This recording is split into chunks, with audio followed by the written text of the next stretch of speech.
Assalamualaikum warahmatullahi wabarakatuh. Alhamdulillahirrabbilalamin. Wassalatu wassalamu ala ashrafil anbiya'i wal mursalin wa ala alihi wa sahbihi ajmain, amma ba'du. Yang kami hormati Profesor Ista Dianta selaku dosen mata kuliah kajian Timur Tengah 2. Pada kesempatan kali ini, saya Salsabila Nurmalsari dengan NIM B05200052 beserta rekan saya yaitu Mia Khairul Fadilah dengan NIM B05200036 akan memaparkan materi mengenai peradaban Bani Umayyah. Pembahasan yang pertama yaitu mengenai sejarah berdirinya Bani Umayyah. Sejarah berdirinya Bani Umayyah diawali dengan terjadinya Perang Siffin yang mana melibatkan pihak Ali bin Abi Thalib dengan Muawiyah bin Abi Sufyan. Peperangan tersebut diawali ketika Khalifah Ali bin Abi Thalib meminta Muawiyah untuk meletakkan jabatan gubernurnya. Akan tetapi, Muawiyah menolaknya, bahkan secara terang-terangan menentang Ali bin Abi Thalib. Adanya penolakan tersebut kemudian memaksa Ali untuk bertindak melawan Muawiyah bin Abi Sufyan. Maka terjadilah pertempuran antara pihak Ali melawan Muawiyah di kota tua Siffin dekat dengan sungai Eufrat pada tahun 37 Hijriah. Peperangan tersebut diakhiri dengan adanya tahkim atau arbitrase. Tahkim merupakan sebuah proses yang ditempuh untuk menyelesaikan suatu sengketa dengan mempercayakan kepada suatu perwakilan, yaitu orang yang dipercayai dari kedua belah pihak yang bersengketa. Masing-masing pihak memilih seorang hakim. Adapun Abu Musa al-Asy'ari mewakili pihak Ali, sedangkan Amr bin As mewakili pihak Muawiyah. Tahkim ini dilakukan di Daumatul Jandal. Akan tetapi dengan adanya tahkim ini ternyata tidak bisa menyelesaikan masalah, bahkan justru malah menyebabkan Islam terpecah menjadi 3 golongan karena faktor politik. Adapun golongan yang pertama yaitu golongan Syiah atau pengikut Ali. Golongan ini didominasi oleh sebagian besar masyarakat perkotaan Kufah, Basrah, dan Fustat. Golongan kedua yaitu golongan Khawarij atau orang-orang yang keluar dari barisan Ali, yang mana didominasi oleh masyarakat Badui pedalaman. Dan yang terakhir yaitu golongan Sunni yang merupakan pengikut Muawiyah dan sebagian pihak yang netral. Golongan Sunni ini didominasi oleh masyarakat perkotaan Damaskus dan sebagian masyarakat Madinah yang netral terhadap konflik politik.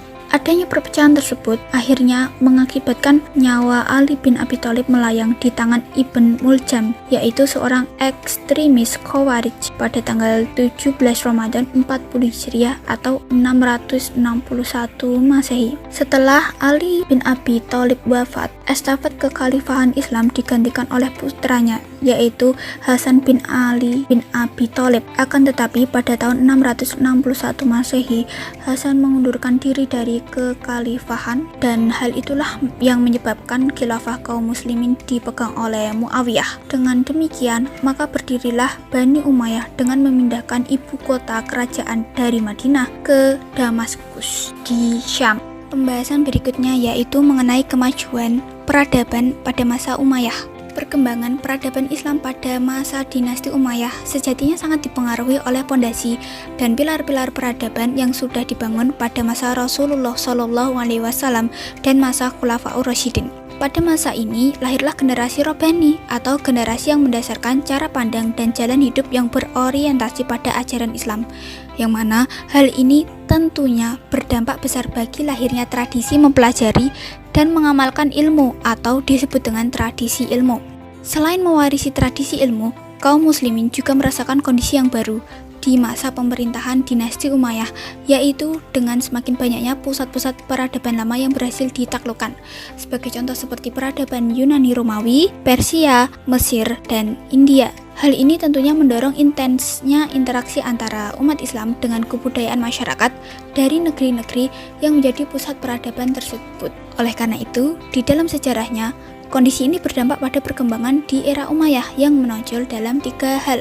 Aspek yang pertama yaitu mengenai perkembangan dan pembangunan fisik. Perkembangan dalam hal pembangunan fisik dilakukan dengan memanfaatkan seni arsitektur yang telah dikembangkan bangsa-bangsa yang telah maju, terutama dari kebudayaan atau peradaban Yunani, Romawi, dan Persia. Sebagai contoh, di antaranya adalah pembangunan masjid-masjid seperti pembangunan Masjid Kubah As-Sakra dan juga Masjid Agung Damaskus. Yang kedua yaitu mengenai perkembangan ilmu pengetahuan. Dalam hal ini, meskipun para khalifah Umayyad tidak langsung banyak berkontribusi di dalamnya, kaum muslimin tetap memiliki tradisi ilmu yang kuat, sehingga ilmu pengetahuan terus berkembang, khususnya ilmu-ilmu nakli atau ilmu-ilmu agama. Dan aspek yang ketiga yaitu melakukan kajian terhadap khazanah keilmuan peninggalan peradaban-peradaban maju sebelum Islam. Jadi pada masa ini, dari wilayah telah ditaklukkan dari mulai Andalusia, Afrika Utara, Syam, Persia, Khorasan, hingga perbatasan Cina dan sebagian India, terdapat beberapa kota penting yang menyimpan khazanah keilmuan yang tinggi. Kota-kota tersebut antara lain Damaskus atau ibu kota dinasti Umayyad sendiri, Iskandaria, Antioquia, Jundisapur, dan Haran. Selanjutnya adalah penaklukan dan perluasan wilayah Bani Umayyah. Penaklukan Spanyol atau Andalusia. Spanyol mampu ditundukkan umat Islam pada zaman Khalifah Al-Walid 705 sampai 715 Masehi. Beliau adalah salah seorang khalifah dari Bani Umayyah yang kekuasaannya saat itu berpusat di Damaskus. Dalam proses penaklukan Spanyol ini terdapat 3 pahlawan Islam yang paling berjasa, yaitu Tharif bin Malik, Tariq bin Ziyad, dan Musa bin Nusair. Sebelum penaklukan Spanyol terjadi, umat Islam telah terlebih dahulu berhasil menguasai Afrika Utara, yang mana penaklukannya memakan waktu selama 53 tahun, yaitu mulai tahun 30 Hijriah sampai 83 Hijriah. Setelah kawasan ini betul-betul dapat dikuasai, umat Islam mulai memusatkan perhatiannya untuk menaklukkan Spanyol. Dengan demikian, penaklukan Afrika Utara menjadi sebuah batu loncatan bagi kaum muslimin dalam penaklukan wilayah Spanyol. Pertempuran muslimin di Spanyol. Tharif bin Malik dapat disebut sebagai perintis dan penyelidik. Beliau memimpin penyerbuan menyeberangi selat yang berada di antara Maroko dan benua Eropa. Tharif menang dan tidak mendapat perlawanan yang berarti. Lalu ia dan pasukannya kembali ke Afrika Utara membawa harta rampasan perang yang banyak. Didorong oleh keberhasilan Tharif dan kekacauan yang terjadi pada kerajaan yang berkuasa di Spanyol, serta dorongan yang besar untuk memperoleh harta rampasan perang, Musa bin Nusair pada tahun 711 Masehi mengirim pasukan ke Spanyol sebanyak 7.000 orang di bawah pimpinan Tariq bin Ziyad. Tariq bin Ziyad sebagai penakluk Spanyol. Pasukan yang dipimpin Tariq itu kemudian menyeberangi selat menuju sebuah gunung tempat pertama kali Tariq dan pasukannya mendarat dan menyiapkan pasukannya. Gunung itu dikenal dengan nama Gibraltar yang nantinya disebut Jabal Tariq. Dengan dikuasainya daerah ini, maka terbukalah pintu secara luas untuk memasuki Spanyol. Dalam pertempuran di Bakah, Raja Roderick dapat dikalahkan. Dari situ, Tariq dan pasukannya terus menaklukkan Cordova, Granada, dan Toledo. Selanjutnya adalah Musa bin Nusair. Musa bin Nusair merasa perlu membantu perjuangan Tariq. Ia berangkat dengan pasukannya menaklukkan satu persatu kota yang dilewatinya. Setelah Musa bin Nusair berhasil menaklukkan beberapa kota dan mengalahkan penguasa kerajaan Gotik, ia bergabung dengan Tariq di Toledo. Selanjutnya, keduanya berhasil menguasai seluruh kota penting di Spanyol mulai dari Saragossa sampai Navarre. Faktor-faktor kemenangan umat Islam. Kemenangan-kemenangan yang dicapai umat Islam tidak dapat dipisahkan dari adanya faktor eksternal dan internal yang menguntungkan. Faktor eksternal kemenangan umat Islam. Yang pertama, kondisi di dalam negeri Spanyol yang menyedihkan baik dari segi sosial, politik, dan ekonomi. Yang kedua, secara politik wilayah Spanyol terkoyak-koyak dan terbagi-bagi ke dalam beberapa negara kecil. Yang ketiga, penganut agama Yahudi dipaksa dibaptis menurut agama Kristen, dan bagi yang tidak bersedia akan disiksa dan dibunuh secara brutal. Faktor internal kemenangan umat Islam. Para pemimpin pasukan muslimin penakluk Spanyol adalah tokoh-tokoh yang kuat, tentaranya kompak, bersatu, dan penuh percaya diri.